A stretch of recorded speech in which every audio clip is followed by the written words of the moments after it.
ајде да се разбереме.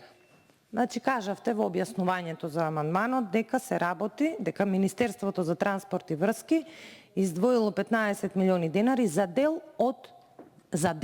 Значи, не за цел водовод, за дел.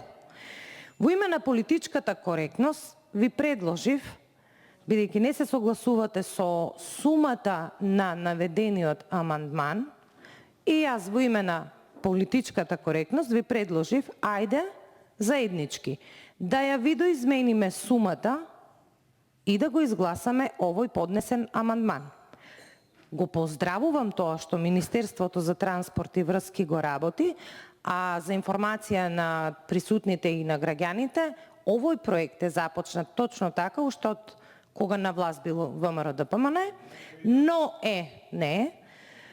е продолжен сега и не сте во право дека се две мала, тоа се две населени места во општина Чашка, Горно и Долно Јаболчиште, кои што се оддалечени, почитуван колега, 2 километри. Сега да не се докажуваме кој колку знае, кој колку уме и кој зошто го поднел амандманот. Се знае дека амандманите се поднесуваат за подобар живот на граѓаните.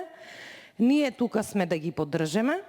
Ајде сега јас говорам, значи, во име на политичката коректност, го повторувам мојот став, да ја видоизмениме само сумата и да го изгласаме овој амандман. Нема ништо спорно, тука сме го правеле ова и во минатото и сега.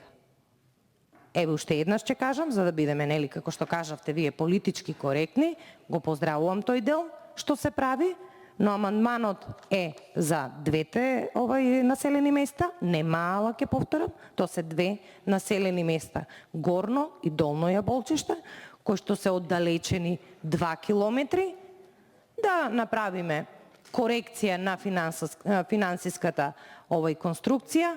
Тука е заменикот министер, да го изгласаме и мислам дека на тој начин, само на тој начин, ќе покажете дека ги поддржувате сите 4000 жители во Горно и Долно Јаболчиште. Само на тој начин.